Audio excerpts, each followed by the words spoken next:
Une année pour un humain n'équivaut pas à une année pour un chien. Tu as sans doute entendu dire que les chiens vieillissent 7 fois plus vite que nous, mais ce n'est pas aussi simple.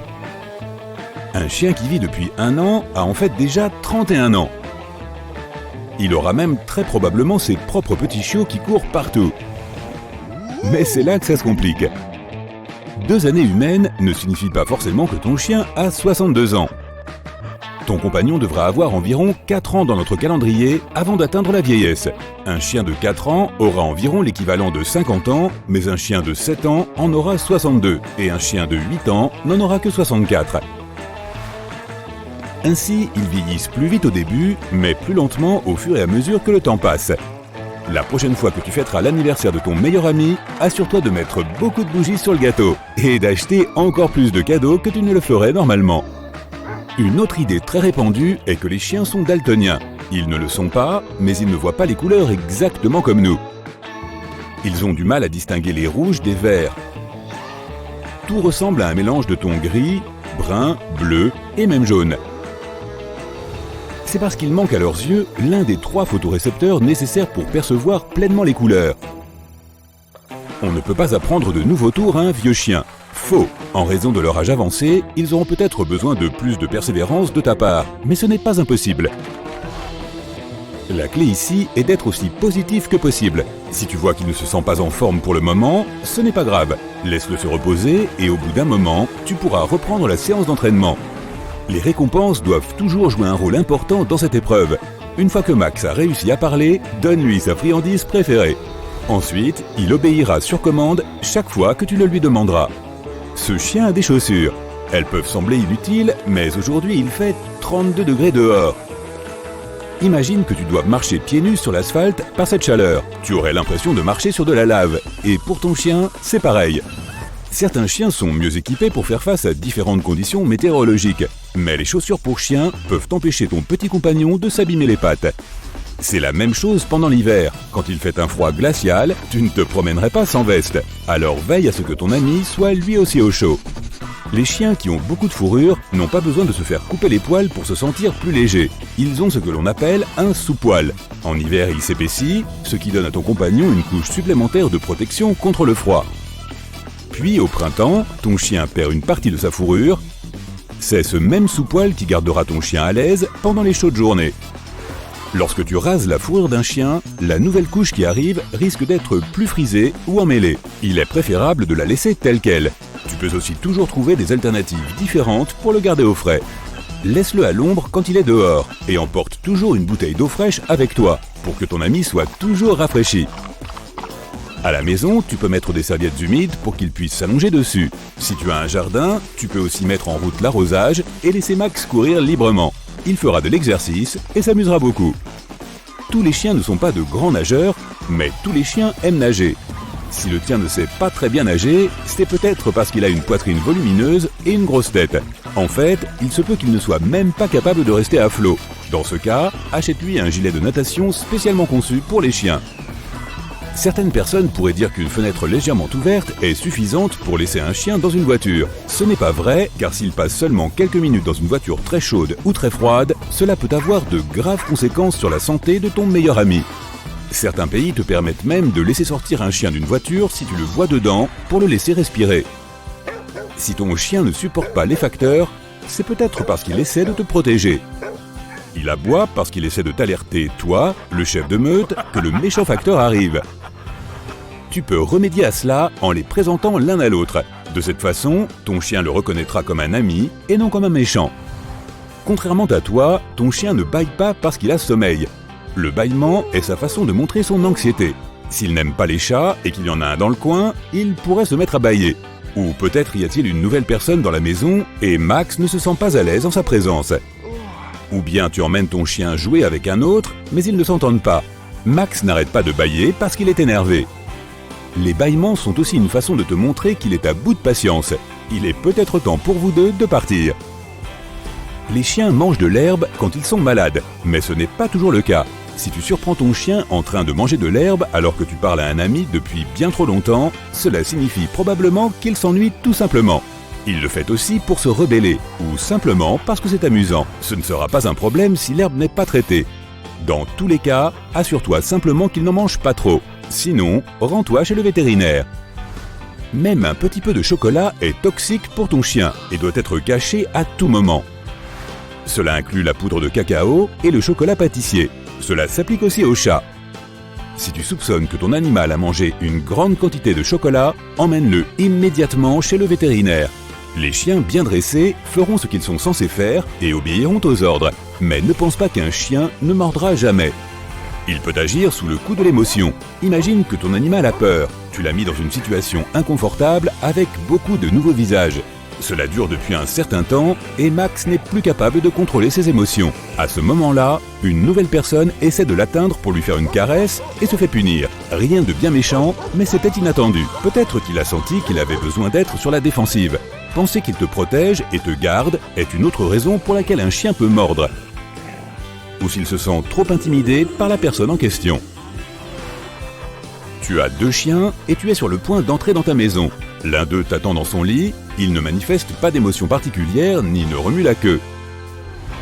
L'autre arrive en courant à la porte. Il gémit, saute et remue tout son corps en courant autour de toi. Cela ne veut pas dire qu'il t'aime davantage. Cela signifie simplement qu'il n'est pas encore bien dressé.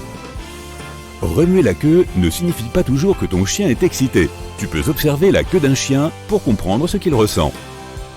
S'il tient sa queue haute mais ne la bouge pas, il est en alerte, mais c'est aussi d'affirmer son leadership. Si la queue est toujours tenue haute mais qu'elle bouge, cela signifie que les sentiments ont un peu changé. Il est alerte mais heureux. Il essaie toujours de montrer qu'il est le chef, mais il se sent aussi excité. Lorsque sa queue est entre ses jambes, ton chien a peur, ou s'il y a un mâle alpha dans les parages, cela peut signifier que ton compagnon accepte son leadership. Une queue tendue vers l'extérieur signifie que le chien est en train d'absorber de nouvelles informations, de sentir la pièce. Il ne réagit pas pour autant, il reste neutre. Si la queue d'un chien s'agite rapidement, cela signifie qu'il est excité. Plus il remue la queue rapidement, plus il est excité. Un remuement lent est synonyme d'insécurité. Cela peut être à cause de la présence d'un autre chien ou d'une personne. Maintenant, imagine que ton chien remue tout son corps. Tu vois même son bassin se déhancher. Cela signifie qu'il est amical. Cela peut arriver lorsque tu es dans l'ascenseur et qu'il aperçoit son meilleur ami. Le pire de tous les remuements est un remuement de queue extrêmement rapide et vertical. Lorsqu'il fait cela, ton chien peut être agressif avec les autres. Il se sent peut-être territorial par rapport à toi. Il est préférable de te retirer. Si la queue de ton chien remue vers la droite, cela signifie qu'il est plutôt détendu, tandis qu'une queue qui remue vers la gauche signifie qu'il est stressé. Les léopards de mer sont tout mignons, n'est-ce pas? Impossible qu'une créature avec de si jolis yeux te fasse du mal. On ne s'y attendrait pas, surtout quand on voit tous ces phoques à la télé qui aiment jouer avec les humains. Mais les léopards de mer sont de super prédateurs, il ne faut pas trop leur faire confiance. Après tout, leur nom vient de leur fourrure qui ressemble à celle des gros félins. Ils se situent tout en haut de la chaîne alimentaire. Très peu d'animaux s'attaquent à eux. Ce n'est pas si courant, mais les léopards de mer ont en revanche déjà attaqué les humains. De manière générale, ils sont plus agressifs que les autres phoques. Ce ne sont pas des animaux sociables, en général, ils préfèrent rester seuls. Leurs babines sont toujours remontées, de sorte qu'ils affichent un large sourire. Puisque ce sont des animaux solitaires, ils ont plus de difficultés à trouver un partenaire. Ils l'attirent en utilisant leur voix et parfois même en chantant sous l'eau. Le dingo. Difficile de le distinguer d'un simple chien errant. Mais attention, les dingos sont plus proches du loup que du chien. Ce sont les plus gros prédateurs terrestres d'Australie et ce sont aussi de super prédateurs. Ils attaquent leurs proies en meute. Lorsqu'ils sont plusieurs, ils peuvent s'attaquer à des animaux encore plus gros comme le kangourou roux. Ils évitent généralement les humains, mais si tu les croises en meute, mieux vaut les éviter. Tout le monde aime les pandas. Avec leur bouille adorable et leur air innocent. Ils sont devenus le symbole de la gentillesse et de la sérénité. Ils sont aussi très paresseux et ils passent le plus clair de leur temps à se reposer et à manger du bambou. Ils ont certes l'air paisibles, mais il ne vaut mieux pas les embêter. Si par accident tu traverses le territoire d'un panda ou qu'il te considère comme une menace, il peut te faire du mal. Ils disposent de mâchoires et de griffes puissantes et sont en général plus forts que les êtres humains. Ils attaquent rarement l'homme. Mais il vaut mieux les laisser tranquilles, eux aussi. Le nycticèbe. Cet animal est si lent que même en cas de danger, il s'immobilise. Ne te fais pas avoir par ses grands yeux et son petit nez. C'est une créature adorable, mais sa morsure est toxique et elle peut te causer énormément de problèmes. Les chercheurs affirment que le lorislan imite le cobra. C'est l'un des rares mammifères venimeux du monde animal. Il ne secrète pas le venin par sa bouche comme la plupart des autres animaux, mais par des glandes sudorales situées sur ses bras. Voilà, il ne s'agit donc pas d'un gentil petit ourson, mais plutôt d'un véritable monstre. Pareil pour le koala. Il a l'air si calme, mais il t'attaque sans problème s'il se sent menacé. Ce n'est pas un animal dangereux à l'origine. Il passe la plupart de son temps sur ses eucalyptus à roupiller. Il dort 22 heures par jour. Si jamais tu en croises un dans la nature, il va probablement juste grimper plus haut sur son arbre afin de t'éviter. Mais s'il se sent menacé, il peut utiliser ses griffes et ses dents pour se défendre. Les cygnes sont délicats et gracieux, mais aussi romantiques. Ils sont parfois associés à l'amour véritable. Mais dans ce cas, on pourrait bien aussi parler d'amour vache, parce que les cygnes peuvent être aussi vraiment dangereux.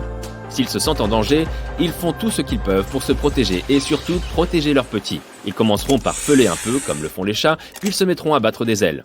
C'est là que tu dois fuir, parce qu'ils tenteront alors de te pincer avec leur puissant bec et de te frapper avec leurs ailes. L'ornithorynque. C'est aussi une sorte de créature mythique qui ressemble à un mélange de plusieurs animaux. Regarde ses pattes palmées et son bec. Ça ressemble à un canard, pas vrai?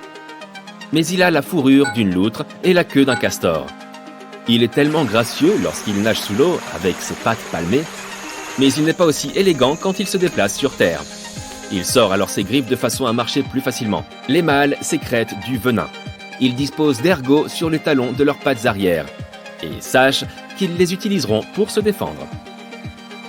Les grenouilles d'Androbates. Les crapauds ont l'air beaucoup plus intimidants que cette jolie petite grenouille.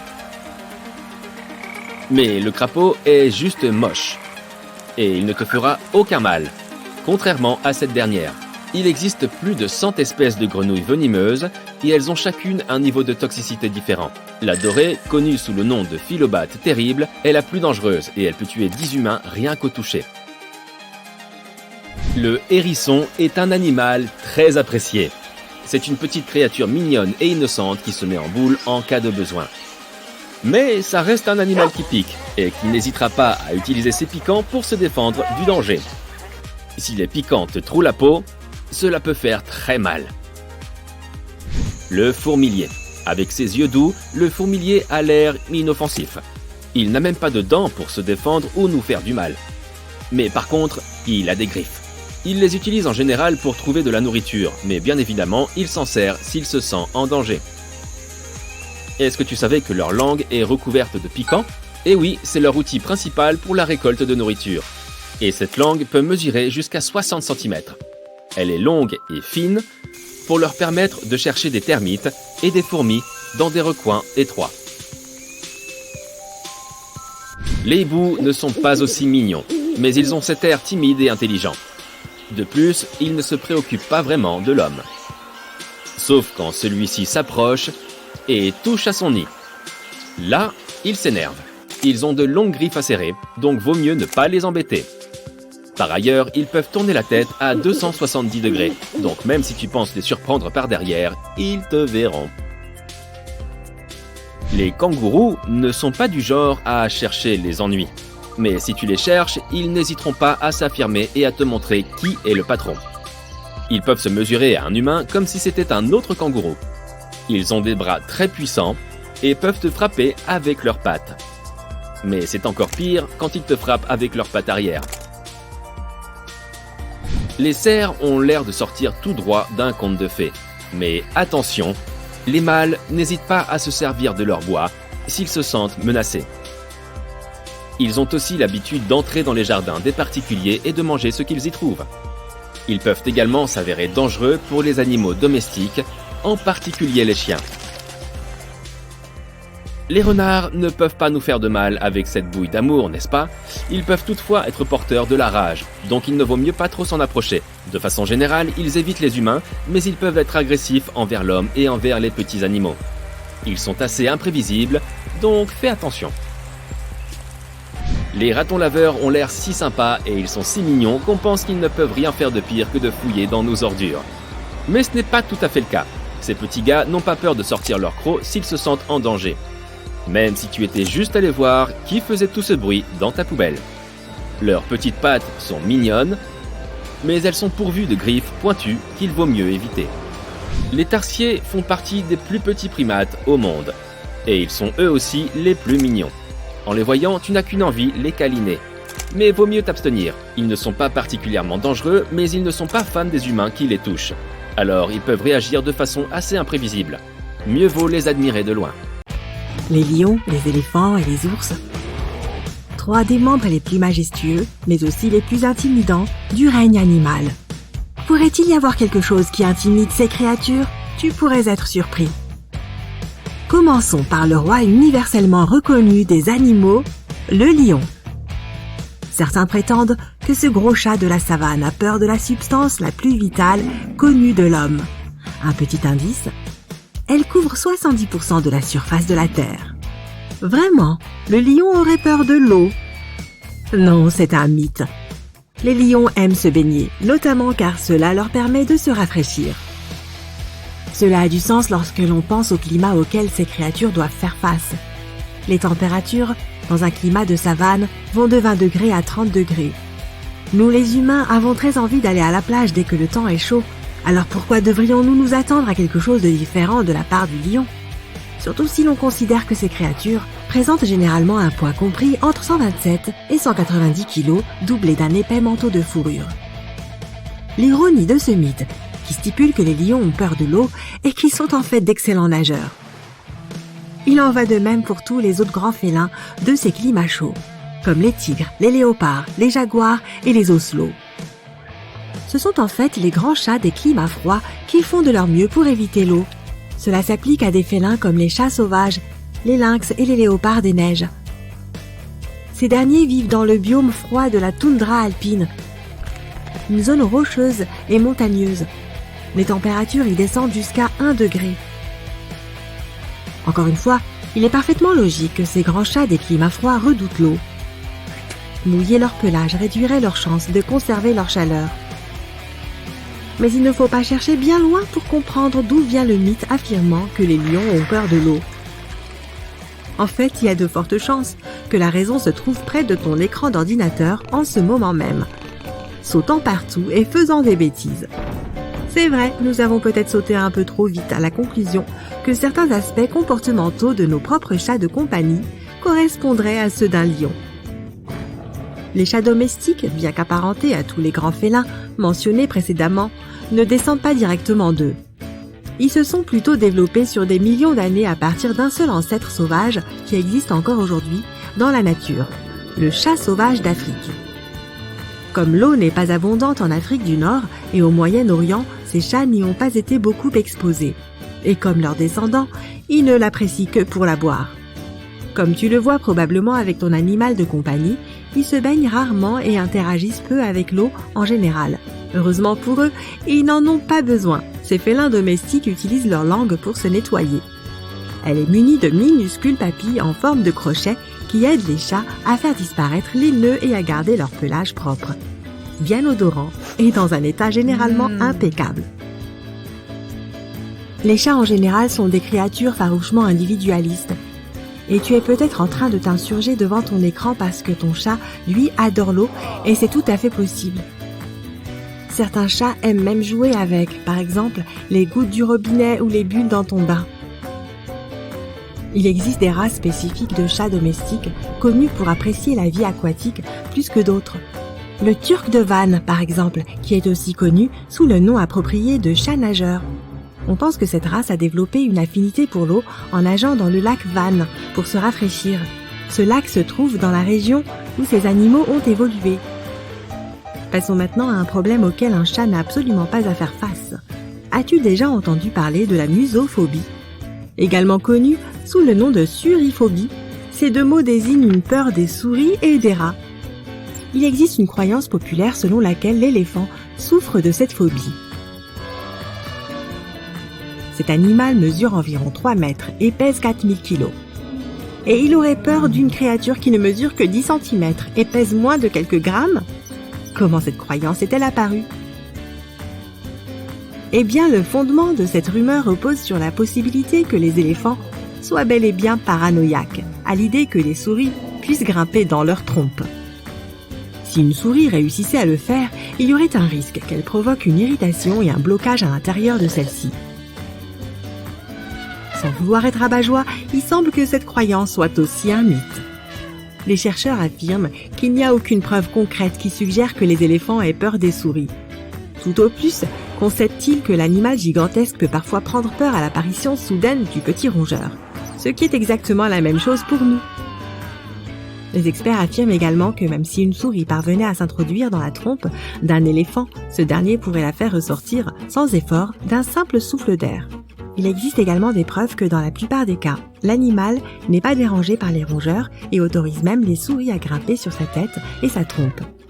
Les chercheurs sont sûrs que tant qu'un éléphant est en bonne santé, il n'existe aucun autre animal qu'il craigne, et ce simplement en raison de sa taille. Ainsi, les lions n'ont pas peur de l'eau et les éléphants ne semblent pas avoir peur des souris. Mais est-ce qu'au moins l'une de ces rumeurs de peur animale est vraie?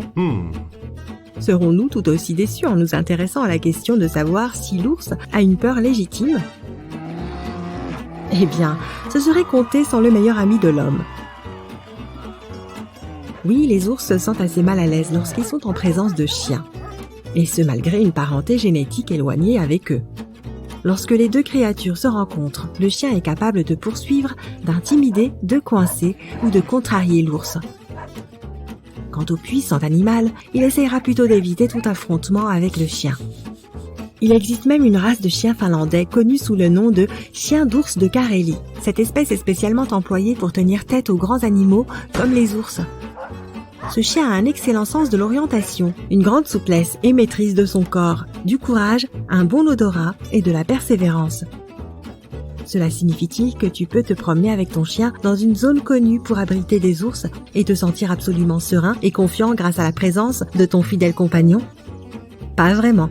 Même si les ours peuvent être nerveux en présence de chiens, il ne faut pas oublier leur taille ni leur puissance. L'ours noir américain peut atteindre une hauteur de près de 2 mètres et peser jusqu'à 300 kilos. Si une mère ours n'a nulle part où aller, ou si elle sent que ses petits sont en danger, il est tout à fait possible qu'elle se mette en colère, ce qui peut entraîner de gros problèmes pour toi ou ton chien. Donc personne ne devrait jamais éprouver cette théorie. Au lieu de cela, si tu prévois un jour de visiter une région inconnue avec ton chien, tu devrais d'abord te familiariser avec la faune que tu pourrais y rencontrer. Parce que tu ne sais jamais ce qu'un ours fera lorsqu'il te remarquera avec ton toutou, surtout si l'on tient compte de leur légère cynophobie, qui est le nom donné à la peur des chiens. Au moins nous avons réussi à trouver une véritable peur d'un autre animal parmi ces 3 cas d'or de la chaîne alimentaire. Mais n'est-il pas étrange que le chien qui apporte à beaucoup d'entre nous tant de joie et de réconfort soit aussi une créature assez pugnace pour affronter un ours? Eh bien, tous les héros ne portent pas de cape. Certains portent simplement de la fourrure et un collier. Et tant qu'on y est, pourquoi ne pas jeter un coup d'œil à ce qui effraie nos fidèles compagnons à fourrure? T'es-tu déjà demandé pourquoi ton chien était mal à l'aise lorsqu'il entend des bruits forts? Le degré de peur diffère chez chaque chien. Mais c'est la simple imprévisibilité du tonnerre et des éclairs ou des fortes détonations qui accompagnent les feux d'artifice qui provoquent le malaise de ton chien. L'incapacité à comprendre ce qui provoque ce bruit assourdissant peut pousser ton chien à trembler, à rentrer sa queue entre ses pattes ou même à s'enfuir de la maison. Une autre situation qui peut vraiment effrayer vos fidèles animaux de compagnie est lorsque nous les laissons tout seuls. Cela peut malheureusement devenir un cauchemar pour tes voisins, car un symptôme courant de cette peur est l'aboiement excessif. Cette peur peut aussi causer des problèmes plus près de chez toi. Tu t'es déjà demandé pourquoi ton chien avait mâchouillé ton canapé? Ces accidents d'apprentissage sont typiques lorsqu'un chien souffre d'anxiété liée à la séparation. Mais tu ne peux pas rester longtemps en colère contre ton chien, n'est-ce pas? Ton meilleur ami se rattrapera lorsque vous croiserez un ours. Tu cherches quelque chose de visqueux Beaucoup de gens ont tendance à croire que les escargots ne sont que des limaces avec une coquille. Mais même s'ils se ressemblent beaucoup, ce sont des espèces complètement différentes. Les limaces n'ont pas besoin de coquilles protectrices car tous leurs organes internes sont, internes, c'est-à-dire situés à l'intérieur de leur corps visqueux. Elles peuvent se comprimer et s'introduire dans des endroits difficiles d'accès. C'est pourquoi on trouve souvent les limaces dans les endroits les plus improbables, comme sous l'écorce des arbres ou dans de minuscules petits trous, ou encore à la bibliothèque faisant semblant d'étudier pour les examens. Les escargots, en revanche, sont très dépendants de leurs coquilles et ne peuvent pas survivre sans elles. Contrairement aux bernards l'ermite, qui renouvellent leurs coquilles en grandissant, les escargots naissent avec une coquille sur leur dos. Les bébés escargots sont d'ailleurs adorables avec ces fragiles bulles translucides, qui se calcifient et deviennent plus grandes et plus résistantes avec l'âge. De nombreux organes internes des escargots se trouvent également à l'intérieur de la coquille, ce qui signifie que si elle est écrasée ou endommagée, l'animal ne survivra probablement pas. Néanmoins, un escargot peut réparer les petites fissures de sa coquille à l'aide de protéines et de calcium sécrétés par son manteau.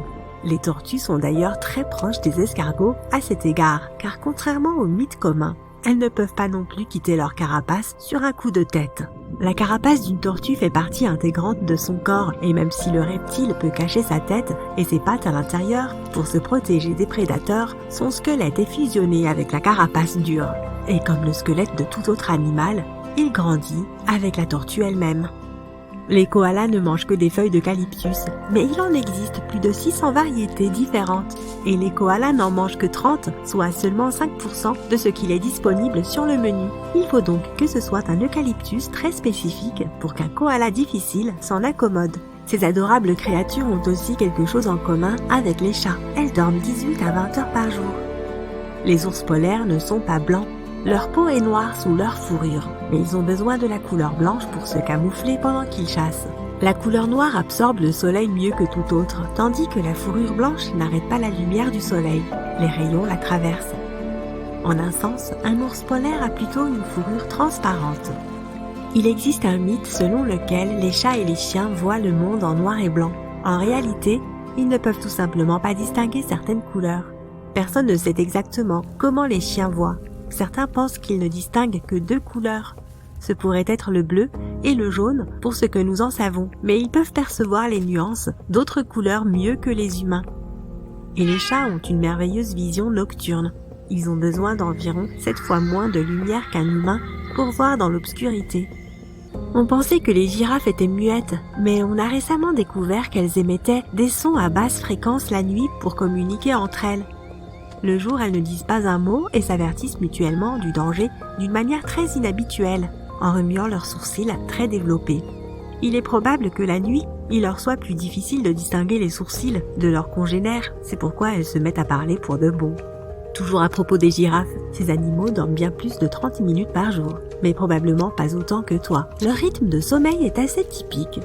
Après avoir surveillé un troupeau de girafes, les chercheurs ont découvert qu'elles dormaient la nuit et faisaient de courtes siestes l'après-midi. Au total, chaque girafe a environ 5 heures de sommeil par jour. Et d'ailleurs, un troupeau de girafes s'appelle en fait une tour de girafes. C'est plutôt logique, sachant qu'elles ont un si long cou. Les mouettes peuvent boire de l'eau salée. Elles possèdent des glandes sécrétant du sel près de leurs yeux. Ces glandes purifient l'eau de mer très rapidement, et le résidu salé sort par leurs narines. De la morve salée en quelque sorte. Les manchots Adélie sont de vrais romantiques. Ils n'ont qu'un seul partenaire pour la vie. Le mâle offre un caillou lisse à la femelle pour fonder une famille, un peu comme une bague de fiançailles. Mais comme chez les humains, la femelle pingouin peut refuser le cadeau. En parlant d'amour animal, les renards aussi sont romantiques. Les mâles font de bons pères et maris, et ils sont dévoués à leurs proches pour la vie. Ils prennent soin des femelles et enlèvent même les puces de leur fourrure. Ils améliorent le terrier et participent activement à l'éducation de leurs petits. Les dauphins peuvent dormir avec un œil fermé et l'autre ouvert. Une moitié du cerveau se repose et rêve, pendant que l'autre moitié scanne l'environnement à la recherche de signes de danger. Le cerveau parfait pour dormir pendant les cours et les réunions ennuyeuses. De plus, les dauphins contrôlent manuellement leur respiration.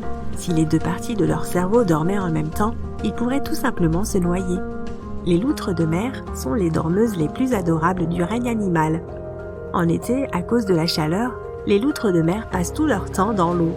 Elles nagent sur le dos et dorment dans cette position. Les bébés dorment sur le ventre de leur mère et les adultes se tiennent par les pattes pour ne pas être séparés par les courants. Les autruches n'enfouissent pas leur tête dans le sable lorsqu'elles se sentent menacées. En fait, elles n'enfouissent jamais leur tête. Ce mythe s'est répandu à cause de la célèbre expression « faire la politique de l'autruche ». En réalité, les autruches creusent des trous dans le sable pour leurs œufs car ce sont des oiseaux incapables de voler. Pour s'assurer qu'ils sont uniformément chauffés, les autruches y plongent leur tête afin de tourner les œufs de temps en temps. Mais ces animaux ont quand même une certaine propension à la fuite. Lorsqu'elles font face à une menace, elles peuvent se laisser tomber sur le sable et y rester parfaitement immobiles, en faisant semblant de ne pas être en vie. Selon une croyance populaire erronée, les requins ne pourraient respirer qu'en se déplaçant, car la natation les aide à pousser l'eau à travers leurs branchies. Bien que de nombreux types de requins soient effectivement conçus ainsi, beaucoup d'autres, comme les requins nourrices, qui arpentent les hauts fonds, n'ont pas besoin de nager pour pomper de l'eau riche en oxygène vers leurs branchies. Toutefois, tous les requins sont dépourvus de vessie natatoire, donc s'ils arrêtent de nager, ils vont probablement couler au fond de l'eau. Mais heureusement, le corps d'un requin ne peut pas être comprimé. C'est pourquoi les descentes ou les remontées rapides sont sans danger pour eux. Des scientifiques du Japon ont fait écouter des enregistrements audio à des chats pour prouver qu'ils étaient réellement dédaigneux. Dans ces enregistrements, les propriétaires des chats les appelaient par leur nom. Les pupilles des chats se dilataient et les animaux bougeaient leur queue, leurs pattes ou leurs oreilles. Ils entendaient donc les appels mais y répondaient rarement. C'est une question d'évolution. Les chats sont devenus proches des humains parce qu'ils étaient attirés par les souris qui mangeaient nos céréales. Ils ont vécu auprès des gens mais n'ont jamais réellement été apprivoisés. Et pourtant nous continuons à les nourrir. Les oiseaux sont en fait parmi les derniers survivants des dinosaures. Ils ont évolué à partir des théropodes, les dinosaures qui couraient sur deux pattes. Donc lui, techniquement, le T-Rex est un cousin éloigné du poulet, de l'autruche et même du colibri. En réalité, les flamants roses sont blancs, mais ils prennent cette teinte rose grâce au bêta-carotène, un pigment qui se trouve dans les algues et les crevettes dont ils se nourrissent. Toi aussi, tu peux changer la couleur de ta peau. Si tu manges beaucoup de carottes, elle deviendra légèrement orange. Cela se produira à cause de la forte teneur en bêta-carotène du légume. Les marins du monde entier ont parlé des calmars géants qu'ils ont rencontrés lors de leur voyage. Pendant de nombreuses années, les scientifiques ont considéré que les monstres aux longs tentacules étaient un mythe. Mais en 2004, la première photo d'un calmar géant a été réalisée. Ils existent réellement. Les scientifiques ont mesuré un animal de près de 13 mètres.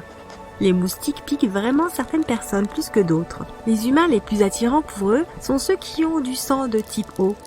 De plus, ces insectes ont une très bonne vue. Ils sont attirés par les couleurs vertes, noires et rouges. Alors vérifie la couleur de tes vêtements avant d'aller faire du camping. Tu peux mettre un requin en transe pendant 15 minutes. Pour cela, tu dois caresser le nez de l'animal avec ta main. Cette sorte d'hypnose est appelée immobilité tonique et se produit grâce aux récepteurs présents dans le nez du requin. Lorsqu'on les caresse, les récepteurs envoient de nombreux signaux et le cerveau du requin est incapable de tous les traiter. C'est comment tu es censé t'approcher suffisamment d'un requin pour lui frotter le nez.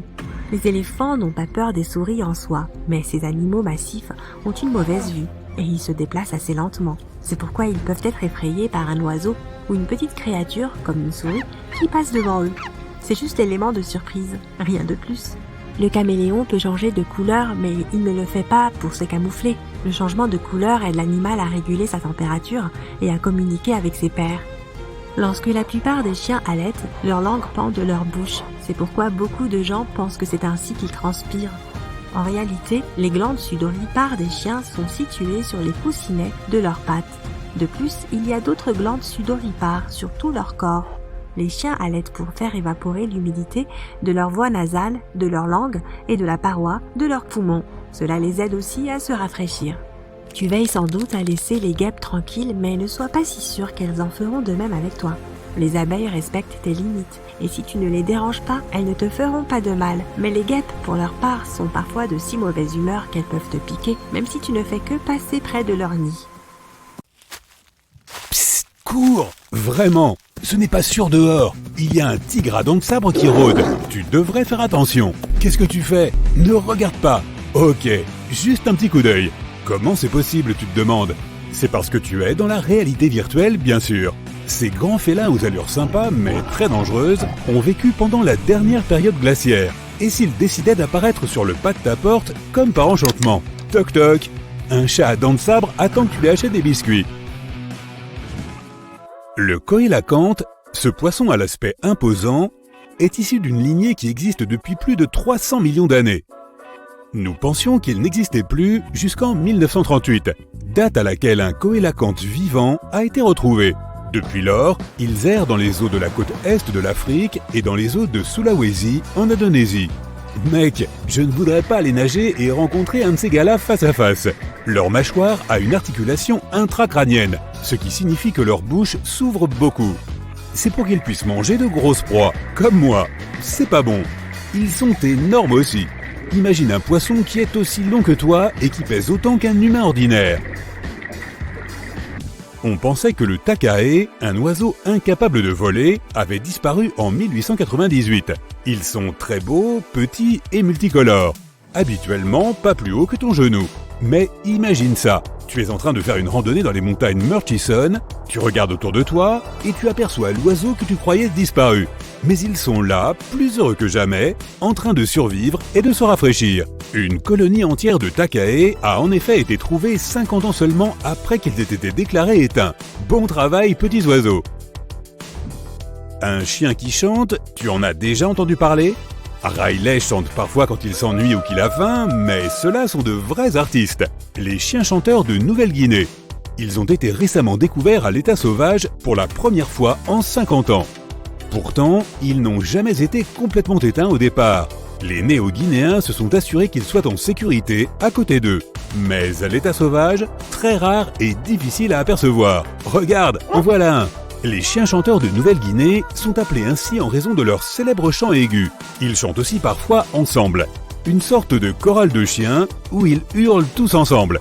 Je parie qu'ils chantent mieux que moi sous la douche. Pas très loin d'ici, nous avons des chauves-souris. Mais celles-ci sont un peu différentes. Tu vois, leurs oreilles sont énormes. Je suppose que c'est pour ça qu'on les appelle les chauves-souris à grandes oreilles de Nouvelle-Guinée. Malin! L'espèce a été retrouvée quand l'une d'entre elles a été accidentellement prise dans un piège à chauves-souris. Jusque-là, je suppose qu'elles jouaient à cache-cache avec nous, car jusqu'en 1890, on les croyait disparues.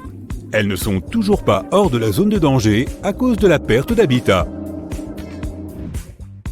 Imagine que tu découvres un fossile d'une espèce que tu croyais éteinte depuis longtemps, et que 2 ans plus tard, tu trouves un groupe entier vivant de cette espèce.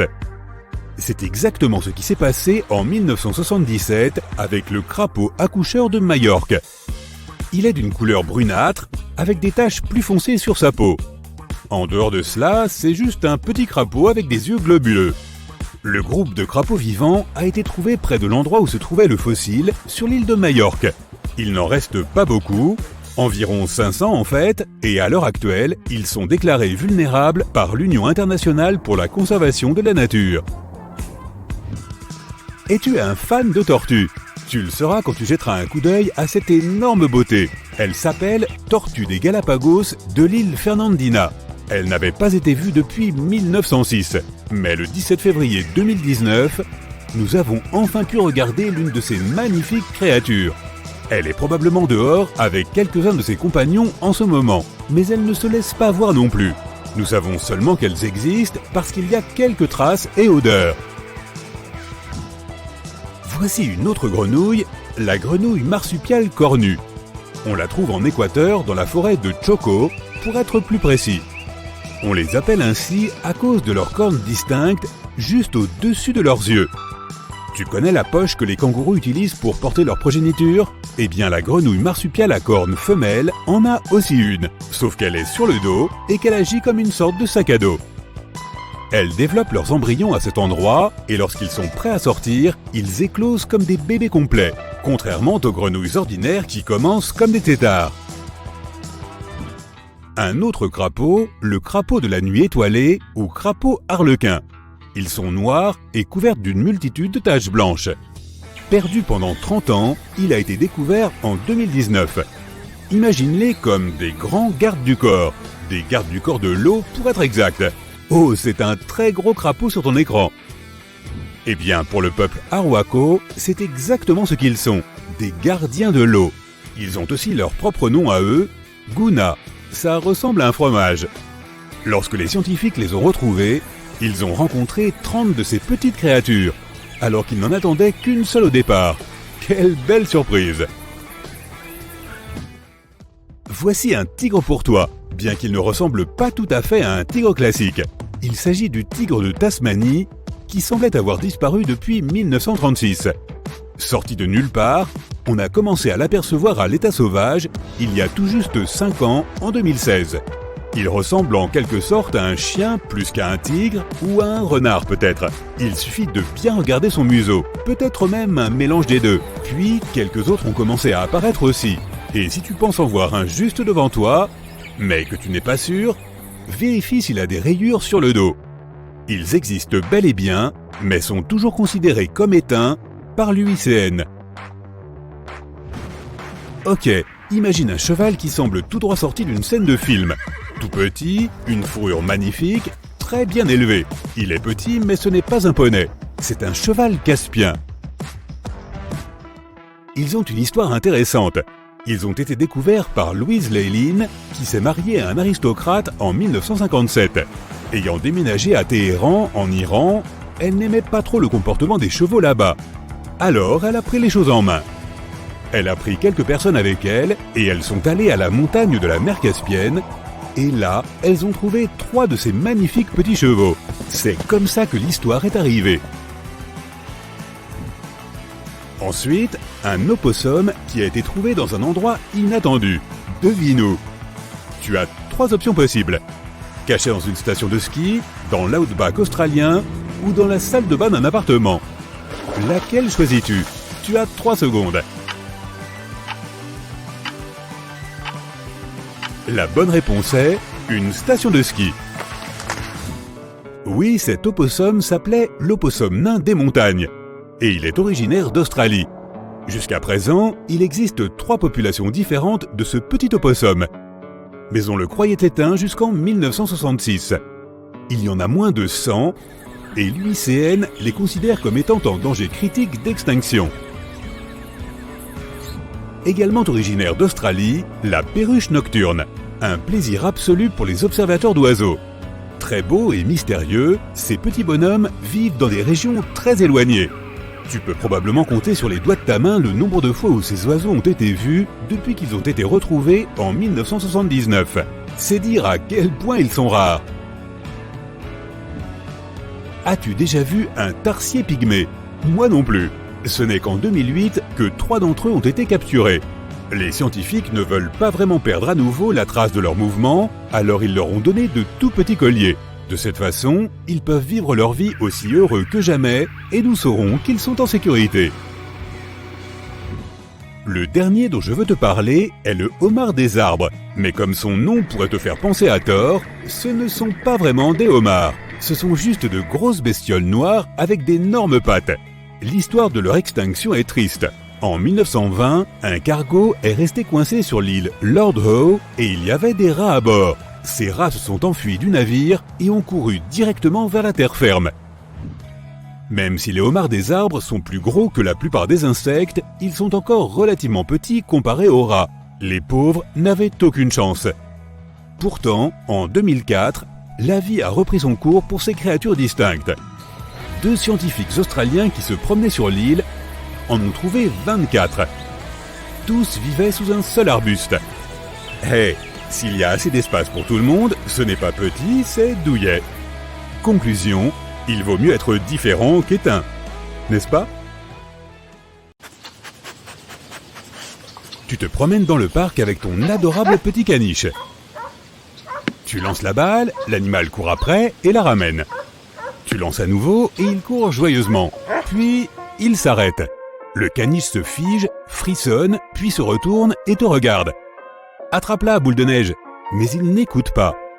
Alors tu t'approches de la balle, tu la ramasses et tu regardes le chien. Boule de neige te fixe d'un regard perçant. Tu lances la balle à côté de lui. Boule de neige, prends-la. Le chien pose sa patte sur la balle, puis secoue lentement la tête en signe de refus. Tu as un peu peur et tu regardes autour de toi. Tu remarques que d'autres personnes dans le parc ont également des problèmes avec leurs animaux de compagnie. Certains chiens aboient après leur maître, quelqu'un court dans tous les sens. Ton caniche te regarde comme si tu avais fait quelque chose de mal. Puis, il s'en va. Tu cours après Boule de Neige en lui demandant de revenir. Tu quittes le parc et tu te retrouves sur la route. Tu peux entendre des grincements de pneus à proximité. Plusieurs personnes courent dans ta direction. Ils sont effrayés. Tu essaies de leur demander ce qui s'est passé, mais après une seconde, tu comprends toi-même. Plusieurs éléphants, zèbres, lions et gorilles se déplacent sur la route. Ils sautent sur les voitures, démolissent les bouches d'incendie et font tomber les gens. Les éléphants hurlent à travers leurs trompes. Lorsqu'ils passent devant toi en courant, tu vois des pingouins assis sur le dos de ces énormes animaux. Tu n'oublies pas Boule de Neige et décides de retrouver ton chien. Tu te promènes dans les rues et tu rencontres d'autres personnes qui ont aussi perdu leur animal de compagnie. Tu reçois plein de messages sur ton téléphone. Tes amis te disent de regarder les infos. Tu vas sur Internet et tu vois que partout dans le monde, le comportement des animaux est devenu étrange. Tu vois un panda monter dans la voiture de quelqu'un et partir au volant. Une autre vidéo montre plusieurs loups qui font la queue au supermarché. Des chimpanzés sortent en courant d'un magasin avec des paquets de livres. Dans une autre vidéo, plusieurs phoques poussent un pêcheur hors de son bateau. 3 serveurs sont assis dans le coin d'un restaurant, tandis que des lions marchent autour d'eux et rugissent. L'un de ces animaux pose sa patte sur le menu et on dirait qu'il veut commander de la nourriture. Tu ne vois pas qu'une girafe se tient à côté de toi. Elle a baissé la tête et regarde aussi la vidéo sur ton téléphone. Tu hurles et tu t'enfuis. Tu t'approches de ta maison et tu vois Boule de Neige. Ton animal est entouré de plusieurs chats et chiens errants. On dirait qu'ils communiquent entre eux. Ils te voient et courent immédiatement dans différentes directions. Tu rentres dans la maison avec Boule de Neige.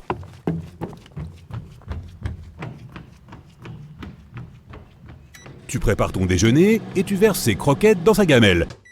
Boule de Neige refuse de manger sa nourriture habituelle. Il pointe sa patte vers ton assiette, puis saute sur une chaise et attend que tu lui serves un repas normal. Tout cela est étrange, mais tu lui donnes ta nourriture et tu t'assieds à côté du chien. Après le déjeuner, celui-ci court dans le salon et s'assied près de l'armoire. Tu l'ouvres. Boule de Neige désigne la 2e étagère avec son nez. Il y a du papier blanc. Tu poses une feuille sur le sol. Boule de Neige saute sur la table et prend un stylo avec sa gueule. Le chien le tient entre ses dents et dessine quelque chose sur le papier. Après 5 minutes, tu regardes le dessin et tu réalises que c'est une inscription tordue et incompréhensible. Mais ça dit « À partir de maintenant, je comprends tout ». Tu regardes le caniche et il hoche la tête. À partir de ce moment, la vie de tous les habitants de la planète change. Ton animal n'est pas le seul à être devenu conscient. Tous les mammifères du monde sont désormais aussi intelligents que les humains. Les chiens ne se promènent plus dans les rues en laisse. De nombreux animaux domestiques s'enfuient de chez leur maître et ne reviennent jamais. D'autres restent dans des maisons et des appartements, mais sous certaines conditions. Tout animal domestique doit manger la même nourriture que son propriétaire, dormir sur un lit séparé, choisir les émissions de télévision à regarder et sortir quand il le souhaite. Des scientifiques du monde entier proposent aux animaux de passer des tests d'intelligence. Les zèbres jouent une mélodie célèbre avec leurs sabots. Les gorilles sont excellents en dessin et en écriture. Les taureaux dessinent des formes géométriques sur le sable avec leurs cornes. Dès que les gens se rendent compte que les animaux sont intelligents, ils décident de libérer tous les mammifères en captivité. Les cochons, les moutons, les vaches et les autres animaux de ferme s'échappent des élevages et des pâturages. Ils veulent être libres. Les produits à base de viande disparaissent de tous les magasins. La production de lait ralentit, car certaines vaches ne veulent pas le partager avec les humains. Les animaux sont libres, mais ce n'est pas suffisant. Ils veulent dire quelque chose d'important, mais ils ne peuvent pas le faire parce que leurs cordes vocales n'en sont pas capables. Pour résoudre ce problème, les scientifiques créent un collier qui lie l'activité cérébrale de l'animal et transforme ses pensées en mots. Les mammifères peuvent maintenant parler avec des voix de robots. 1 million d'animaux sauvages et domestiques sortent des forêts et de la jungle à travers le monde. Les reporters se rassemblent autour d'eux avec des caméras. Un lama avec un collier s'approche du micro. Il déclare que la planète n'appartient pas seulement aux hommes, mais aussi aux animaux. À partir de maintenant, il est interdit aux gens de nuire à la nature. S'ils violent l'accord, les animaux commenceront à prendre le contrôle des villes. Un acte de 500 pages est signé. Les termes de l'accord sont écrits en détail. Certains animaux se déplacent vers les forêts et les jungles, mais d'autres mammifères veulent vivre dans un environnement urbain plus confortable. Plusieurs années passent. Les animaux et les hommes s'habituent à un nouveau mode de vie. Tous les mammifères qui vivent avec les humains portent désormais le collier vocal. Cela leur permet non seulement de communiquer avec les humains, mais aussi de devenir des membres à part entière de la société. Désormais, tu peux voir des loups distribuer le courrier dans les rues. Des antilopes travaillent comme professeurs d'athlétisme. Des orang-outans travaillent comme bibliothécaires. Une chauve-souris devient un DJ populaire et organise les meilleures soirées techno. Grâce au collier, les gens ont appris beaucoup de choses sur les animaux. Il s'avère que les taureaux sont des gentlemen parfaitement élevés, qui n'aiment pas les agressions et les bagarres. Les lions avouent qu'ils aiment la célébrité. Ils veulent être acteurs, écrivains et artistes musicaux. Les ours sont les créatures les plus paresseuses sur Terre. Il s'avère qu'ils ne supportent pas la chasse et adorent dormir. C'est pourquoi leur hibernation dure des mois. Les lémuriens et les gerboises s'inquiètent de l'avenir de la planète. Ils travaillent en tant que politiciens et occupent les postes de PDG dans de nombreuses grandes entreprises informatiques. Ce sont les chats qui ont le plus surpris les gens. Il s'avère qu'ils ont toujours été intelligents. Ils ne nous l'ont pas dit parce qu'ils étaient très bien ainsi. Depuis les temps anciens, les chats sont très respectés dans de nombreux pays. Ils restent à la maison toute la journée, se détendent et se prélassent au soleil. Les gens les aiment et leur donnent à manger. C'est une vie formidable. Quand ils ont reçu des colliers, ils ont dit qu'ils ne voulaient rien changer. Les grandes maisons de couture engagent des animaux comme mannequins. Tu peux voir des lions, des gorilles, des éléphants, des lémuriens, des koalas dans des tenues élégantes sur les couvertures des magazines. Les baleines et les dauphins sont aussi des mammifères. Ils sont aussi devenus intelligents, mais leur mode de vie n'a pas beaucoup changé. Ils aiment toujours nager dans les mers et les océans. Un jour, des gens ont décidé d'interviewer une baleine bleue, le plus grand mammifère du monde. La baleine a déclaré que 2 choses étaient importantes dans ce monde, de l'eau propre et la possibilité de communiquer à basse fréquence avec d'autres baleines. Et faites attention aux animaux qui viennent d'une autre planète. Puis, la baleine a simplement nagé au loin au lieu de répondre à la question de savoir ce qu'elle voulait dire. Avec le temps, les gens se sont rendus compte que l'intelligence des animaux se développe plus rapidement que celle des humains. Ils construisent des exocombinaisons uniques qui leur permettent de travailler avec leurs pattes comme les humains. Un chevreuil entre dans cette combinaison et construit des structures à l'aide de mains mécaniques au lieu de sabots. Grâce aux technologies modernes, certains animaux créent des maisons confortables dans les forêts. Ils installent également des caméras vidéo sur les arbres pour surveiller les humains qui décident de couper du bois. Ensuite, les animaux inventent leur propre langage. Ils veulent désormais communiquer entre eux sans collier, en utilisant des gestes, des sons et des odeurs. 100 ans plus tard, un groupe de cerfs et de moutons crée sa propre entreprise pour conquérir l'espace. Les mammifères envoient les premières fusées dans l'espace et colonisent Mars avec les hommes.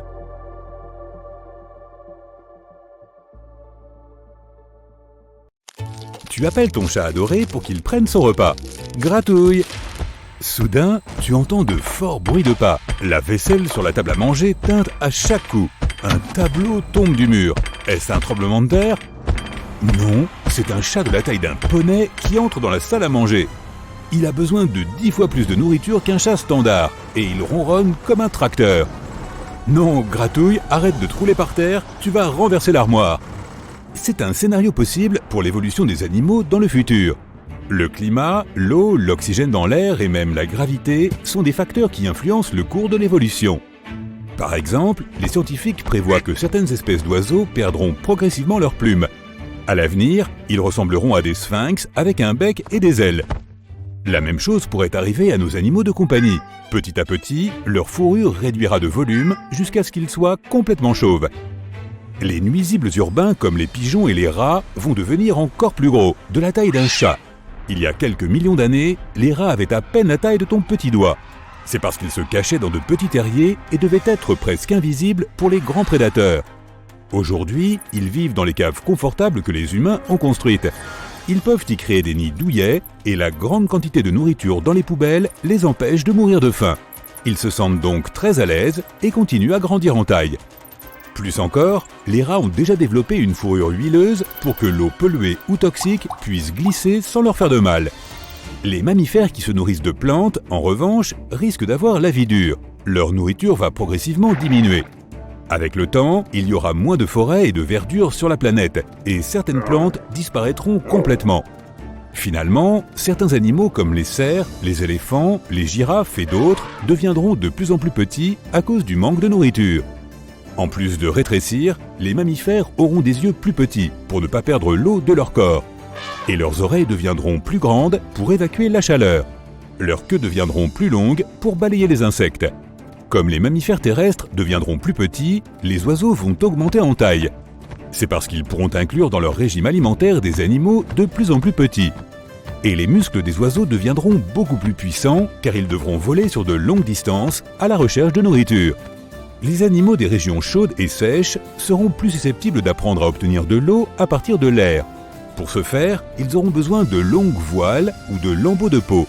Tôt le matin, lorsque l'air est plus frais, l'humidité s'accumulera sur ces nouvelles parties de leur corps et certains lézards verront leur collier augmenter en taille. Ils seront alors capables de recueillir davantage d'eau de pluie. Quant au monde marin, on peut déjà voir certains poissons sauter hors de l'eau pour attraper des insectes. Au cours de l'évolution future, les nageoires des poissons deviendront peut-être plus longues et plus fortes pour qu'ils puissent sauter plus loin. Et progressivement, ces nageoires se transformeront en ailes pour en faire de véritables poissons volants. Peut-être qu'à l'avenir, ces poissons chasseront de petits oiseaux. Pour ce faire, ils apprendront à retenir leur souffle plus longtemps et à voler beaucoup plus haut. Mais les gros poissons et les mammifères marins auront la vie dure. L'océan va se réchauffer et certaines espèces vont commencer à disparaître. Le plus grand habitant du monde aquatique, la baleine bleue, qui a la taille de 2 autocars, verra sa taille diminuer, car il y aura moins de nourriture pour elle dans l'océan. A l'inverse, la population de lézards et de reptiles va prospérer. Ces animaux sont doués pour absorber la chaleur, et avec le changement climatique, il y aura plus d'insectes sur notre planète, ce qui signifie plus de nourriture pour les lézards. Ils commenceront à grandir en taille, mais ils devront aussi se défendre contre les gros oiseaux. Leurs pattes deviendront plus longues et plus fortes. Ils pourront donc courir beaucoup plus vite afin de ne pas se faire attraper par les prédateurs du ciel. Quant aux insectes, leur nombre va tout simplement exploser. Les insectes vivront probablement en énormes essaims et voleront partout à la recherche de nourriture. Mais ils seront en colère et affamés, parce que leur source habituelle de nourriture, les mammifères, aura soit cessé d'exister, soit diminué de taille. Les humains vont changer aussi. Les scientifiques prédisent que d'ici 1000 à 1 million d'années, nous perdrons complètement nos cheveux. Nos membres deviendront plus fins et plus longs. Et nous mesurerons en moyenne 2,10 m. Nos pieds perdront très probablement leurs orteils, car ils ne sont plus nécessaires pour garder notre équilibre. Notre tête et notre cerveau ressembleront davantage à un ballon, et notre espérance de vie sera de plus de 100 ans. Comme les humains sont au sommet de la chaîne alimentaire et ne subissent pas la sélection naturelle, nous deviendrons progressivement semblables les uns aux autres. Dans des dizaines de millions d'années, tous les humains auront probablement la même apparence. De plus, nous développons la technologie du génie génétique, nous créerons des lapins lumineux, des vaches d'une taille incroyable, des chèvres tisseuses de toile, des cochons super musclés et plus encore. Mais nous sommes davantage intéressés par savoir comment les animaux vont évoluer par eux-mêmes. Si nous faisons un bond rapide dans le temps, les humains vivent depuis longtemps sur d'autres planètes et dans d'autres galaxies. La Terre n'abrite plus depuis lors que des animaux et des plantes. Les seules traces des humains sur la planète sont des villes géantes en métal et en béton qui sont enterrées profondément sous terre. Le ciel est désormais peuplé de créatures incroyables, comme le Necropteryx, à mi-chemin entre une autruche et un vautour, de la taille d'un humain adulte. Leur bec long et puissant est leur principal outil pour se protéger des prédateurs et pour manger. Leurs pattes fortes, dotées de longues griffes, en font d'excellents coureurs. Cette créature peut marcher des dizaines de kilomètres en une journée.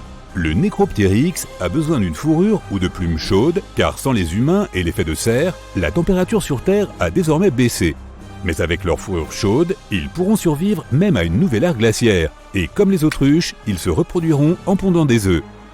Voici une musaraigne parachute. C'est une musaraigne ordinaire de quelques centimètres de long, mais elle a une caractéristique particulière. Un parachute au bout de sa queue.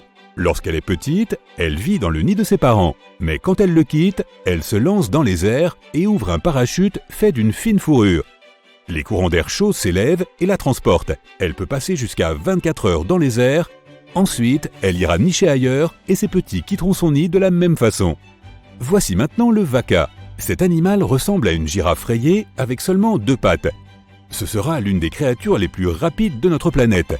Aucun prédateur ne pourra le battre dans une course. De plus, ses yeux sont perchés haut sur sa tête. Et avec son long cou, le vaca peut voir une menace même s'il est assis dans les hautes herbes. Les terabites sont les descendants des termites qui apparaîtront sur Terre dans 200 millions d'années. S'ils voient une menace, ils cracheront un flux de produits chimiques acides de leur énorme tête. Même les plus grands prédateurs auront peur de les approcher.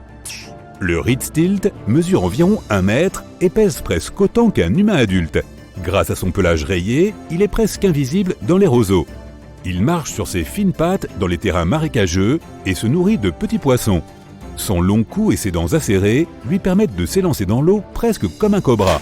Il attrape les poissons et les avale presque entiers. Mais toutes ces prédictions sont très spéculatives. Il y a des milliards de facteurs qui influencent le cours de l'évolution et ils pourraient aller dans l'autre sens à tout moment.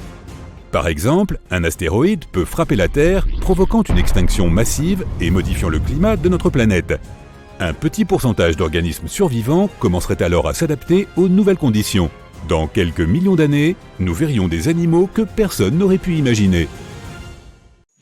Et nous sommes prêts pour le départ. Le crocodile du Nil part bien plus vite que l'hippopotame. Il peut remonter le fleuve à contre-courant et son corps est conçu pour nager dans les rapides. Il pèse aussi lourd que 2 réfrigérateurs et est considéré comme le reptile le plus lourd de la planète. Il peut nager jusqu'à 35 km/h. L'hippopotame, lui, ne sait pas vraiment nager. Il se contente de marcher sur le fond et de se pousser sur les gros rochers qu'il trouve. Il peut fermer ses narines afin de glisser un peu sous l'eau. Mais il se laisse distancer par le crocodile. Le crocodile atteint la rive et commence à courir à travers le champ. Mais attention, l'hippopotame le rattrape à toute vitesse. Même s'il est énorme, l'hippopotame peut sprinter plus vite qu'un humain. Malgré l'avance qu'avait pris le croco, l'hippopotame est bien plus rapide que lui sur le sol. Et il traverse la ligne d'arrivée. Il a gagné. Bip bip. Eh, voici un grand géocoucou. Mais que fuis tout comme ça? Ah oui, c'est ce coyote. Mais attention, il te rattrape. Le grand géocoucou peut courir jusqu'à 30 km/h, voire un peu plus vite quand il a vraiment faim. Et malgré ce que l'on voit dans les dessins animés, le coyote est en fait 2 fois plus rapide que lui. Mais la version des Looney Tunes est quand même plus amusante. Sur la ligne numéro 1, venu tout droit d'Amérique du Sud, nous avons le paresseux hyper lent.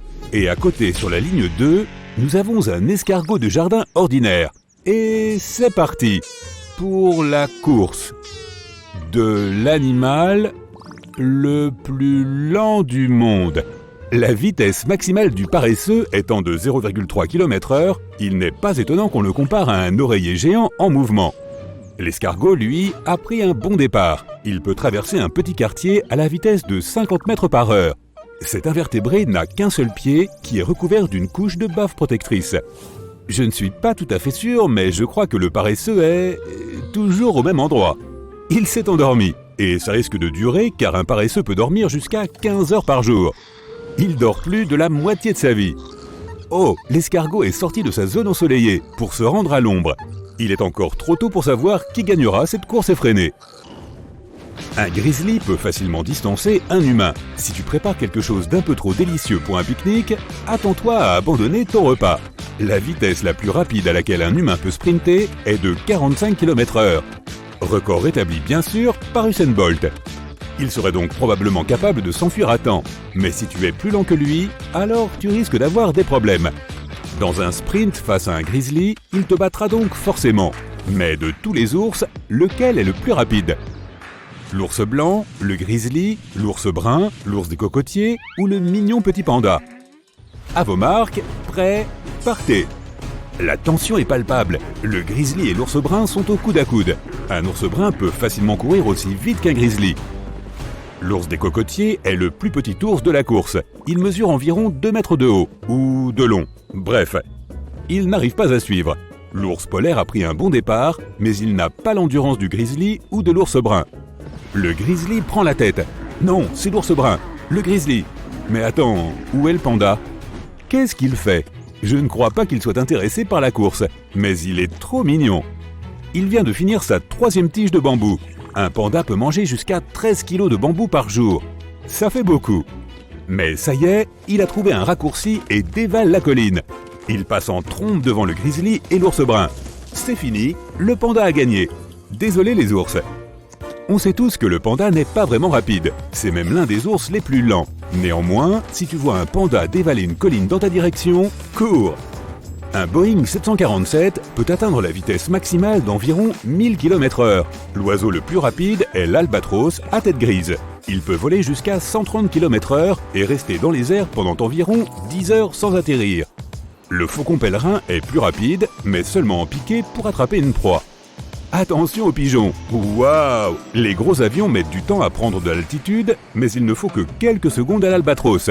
Il est en tête. Mais quelques minutes plus tard, retour à la course d'élan. Le paresseux s'est réveillé, tant mieux. Mais pour l'instant, il a juste levé un bras pour atteindre cette branche. L'escargot essaie toujours de passer ce gros rocher. Les paresseux passent le plus clair de leur temps aussi immobile que possible, pour éviter de devenir le petit déjeuner de quelqu'un d'autre. Pas génial pour s'entraîner à la course. Mais que se passe-t-il? Un 3e joueur entre dans la course. C'est la tortue des Galapagos. Ses puissantes pattes avant tractent ce véritable tank vivant. Elle est 4 fois plus rapide que l'escargot de jardin. Ça devient intéressant. Voici une course qui va durer un siècle. La tortue court et esquive tous les obstacles. Rien ne peut l'arrêter. Pas de triche le paresseux. Arrête de jeter des branches de là-haut. Pendant ce temps, sous terre, une taupe creuse. Elle peut manger quotidiennement son propre poids en vers de terre et elle creuse environ 5 mètres par heure. Le blaireau d'Amérique est l'animal qui creuse le plus vite au monde et il est aussi très rapide sur terre. Il peut presque égaler la vitesse d'un humain dans un bon jour. Le blaireau gagne donc cette course de tunnel assez facilement. Dommage que la taupe ne puisse pas voir où elle va. Les taupes ne sont pas vraiment aveugles, elles ont juste une très mauvaise vue et elles sont daltoniennes. Et comme elles ne peuvent pas porter de lunettes... Ah, le fameux guépard! Il traverse la savane à toute allure. Je suis le mammifère terrestre le plus rapide depuis des millions d'années. C'est moi le boss. Le guépard le plus rapide enregistré était une sprinteuse nommée Sarah. À 11 ans, elle a couru le 100 mètres en moins de 6 secondes. Un guépard peut atteindre 130 km/h s'il voit quelque chose de savoureux. Sarah a grandi dans un zoo américain et elle a été l'un des premiers guépards à avoir un chiot en tant qu'ami. Alex et Sarah, amis pour la vie. Mais juste au-dessus de Sarah passe une toute petite chauve-souris et elle met Sarah à l'amende. La molosse du Brésil peut atteindre 160 km/h. C'est le mammifère le plus rapide de la planète. Maintenant, activons notre zoom. Notre premier concurrent est la cicindelle d'Australie. Elle fonce à la vitesse de 10 km/h. Cela peut paraître peu, mais ramenée à sa taille, elle va à la vitesse de l'éclair. C'est comme si un humain courait aussi vite qu'un train à grande vitesse. Dans le couloir intérieur se trouve la fourmi argentée saharienne. Les fourmis ont l'esprit d'équipe et sont plus fortes quand elles travaillent ensemble. Mais même seules, elles peuvent battre des records. Elles peuvent soulever des centaines de fois leur propre poids et sprinter comme jamais. Si Usain Bolt peut faire 4 foulées par seconde, la fourmi argentée en fait 50. Les scientifiques ont même découvert qu'elles galopent littéralement lorsqu'elles atteignent leur vitesse de pointe. Et voici notre dernier concurrent, l'animal le plus rapide sur Terre. C'est un minuscule acarien qui n'est pas plus gros qu'une graine de sésame. Et il court presque 2 fois plus vite que la cicindelle. Si on le ramenait à notre taille, cet animal microscopique battrait tout ce qui existe sur la planète. Il dépasserait même le mur du son. Revenons à nos 3 plus lents. Ils ont déjà fini? La tortue est en tête. L'escargot a finalement passé ce gros rocher et le paresseux est prêt à attraper une deuxième branche. La tortue est à moins d'1 mètre de la ligne d'arrivée. Waouh! Je ne peux plus supporter ce suspense. Mais je crois que j'ai le temps d'aller me faire un café.